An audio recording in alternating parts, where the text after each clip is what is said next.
আগের ভিডিওতে আমরা আলোচনা করেছিলাম কিভাবে জেরুজালেম থেকে ইহুদিদের বিতাড়িত করা হয় এবং তারা পুনরায় কিভাবে তাদের জন্মভূমিতে স্বায়ত্তশাসিত রাষ্ট্র প্রতিষ্ঠা করার স্বপ্ন পূরণ করে এবং কেনই বা তারা আশেপাশের আরব রাষ্ট্রগুলির সাথে আন্তর্জাতিক দ্বন্দ্বে জড়িয়ে পড়ে। বন্ধুরা, আগের ভিডিওর লিংক ডেসক্রিপশনে দেওয়া আছে, তোমরা চাইলে দেখে নিতে পারো। যুদ্ধ চলাকালীন লক্ষ লক্ষ প্যালেস্টাইনের মানুষ ঘর ছাড়া হয়।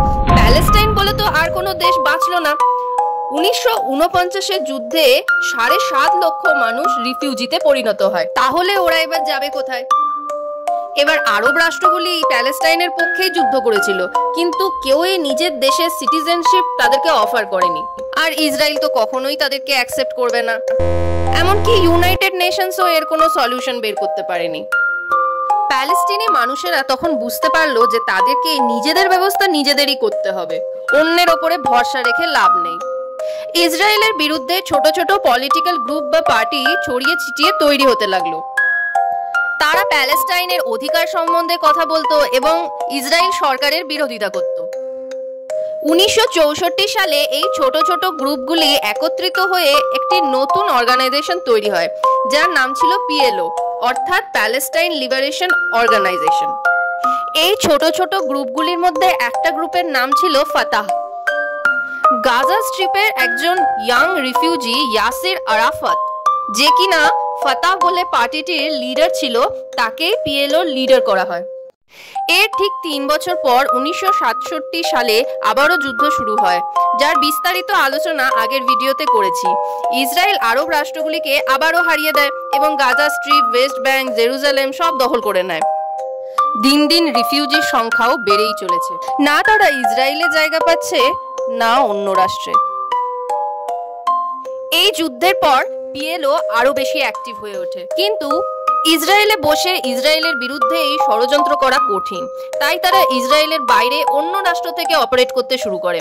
যেমন প্রথমে তারা জর্ডান থেকে অপারেট করতে শুরু করে, কিন্তু কিছুদিন বাদে ইসরায়েল তার খোঁজ পেয়ে যায় এবং সেখান থেকে তারা পালাতে বাধ্য হয়। তারপরে তারা লেবাননে কিছুদিন থাকে, সেখান থেকে অপারেট করতে শুরু করে, কিন্তু কিছুদিন বাদে সেখান থেকেও তারা বিতাড়িত হয়।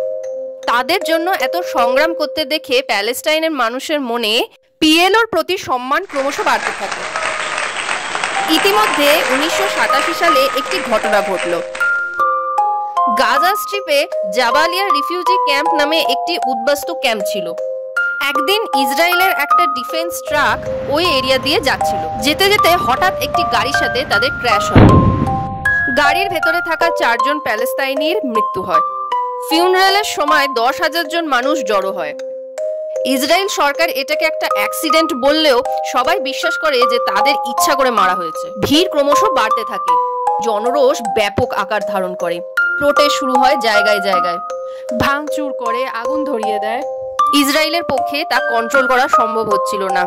আর্মি ফোর্স নামালেও সাধারণ মানুষের সাথে কি করেই বা তারা লড়বে। 6 বছর ধরে এই প্রোটেস্ট চলতে থাকে। প্রথমবারের মতো ইসরায়েলকে একটু বিপর্যস্ত মনে হলো। 1987 থেকে 1993 পর্যন্ত চলতে থাকা এই প্রোটেস্টকে বলা হয় ফার্স্ট ইন্তেফাদা।